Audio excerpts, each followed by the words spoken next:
پورا دیا صحیح. ارے سر حال بتاؤں آمدنی کا.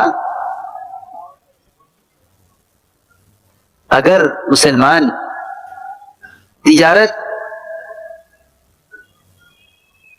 تجارت کو بجائے کمائی کا ذریعہ سمجھنے کے، اگر مسلمان تجارت کو بجائے کمائی کا ذریعہ سمجھنے کے، مسلمان تجارت کو اپنی حاجت کے چھپانے کا ذریعہ سمجھ لے. بات بہت توجہ سننے کی. اگر مسلمان تجارت کو بجائے گاہک سے کمانے کا ذریعہ سمجھنے کے، مخلوق سے اپنی حاجت کو چھپانے کا ذریعہ بنا لے. کیونکہ تجارت ہے اس لیے تاکہ ہماری حاجت مخلوق پر ظاہر نہ ہو. تجارت ہے اس لیے تاکہ ہماری حاجت مخلوق پر ظاہر نہ ہو. اپنی حاجت کو مخلوق سے چھپانا،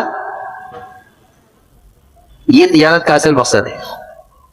کہ کچھ نہیں کرتے تو لوگ سمجھیں گے ضرورت مند ہے. فقراء جو ہے، فقراء دیکھیں ساری دنیا میں جتنے فقراء ہیں یہ کچھ نہیں کرتے، مانگتے پھرتے ہیں، لوگ انہیں بھیک دیتے ہیں. ان کے اندر سے کمانے کی استعداد بھی ختم ہو گئی ہے. اگر یہ کمانا چاہیں تو یہ کما نہیں سکتے، کیونکہ ان پر سے اللہ رب العزت نے ان کو دینے کا راستہ بند کر دیا ان کے سوال کرنے کی وجہ سے. اس لیے حدیث میں آتا ہے کہ جو فقر کا دروازہ جو سوال کرے گا اپنے اوپر فقر کا دروازہ، اس کے لیے فقر کا دروازہ کھل جائے گا. اور جو سوال سے اپنے آپ کو بچائے گا ہم اس دروازہ کا دروازہ کھول دیں گے.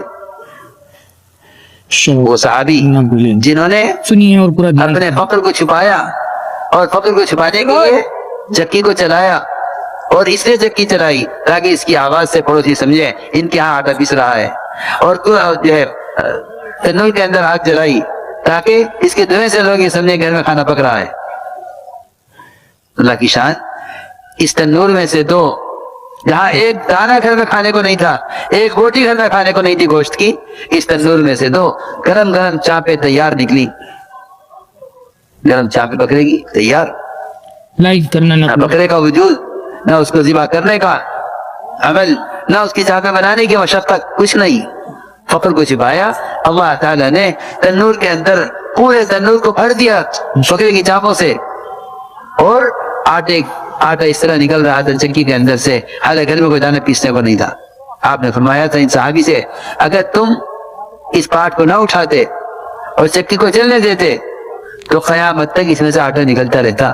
سوچو تو صحیح، اگر ایک مسلمان کے اپنے فقر کو چھپانے کی وجہ سے ہمیشہ کے لیے آٹا مل سکتا ہے، ہمیشہ کے لیے آٹا مل سکتا ہے.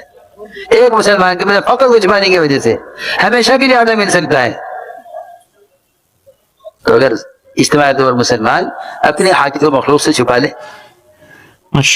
تو یہ اللہ کے خزانوں سے کتنا فائدہ اٹھا سکتا ہے. ضرور کیجیے.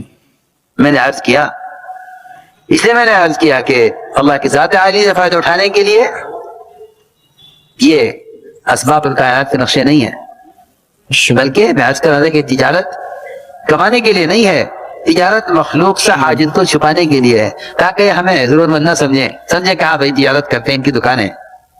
میں تو تم سے یقین سے کہتا ہوں اگر تم سارے دکان میں بیٹھنے والوں صرف اتنی نیت کر لو، صرف اتنی نیت کر لو کہ ہم گاہک سے لینے کے لیے نہیں بلکہ گاہک سے حاجت کو چھپانے کے لیے، مخلوق سے حاجت کو چھپانے کے لیے تجارت کر رہے ہیں، تو اللہ تمہارے اس ارادے پر ہی چاہیں گے تو گاہک کے ذریعے سے دیں گے، چاہیں گے تو بغیر گاہک کے دیں گے.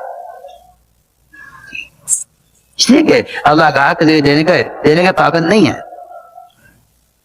اللہ گاہک کے ذریعے دینے کے پابند نہیں ہے کہ وہ تمہیں گاہک کے ذریعے سے مال دے.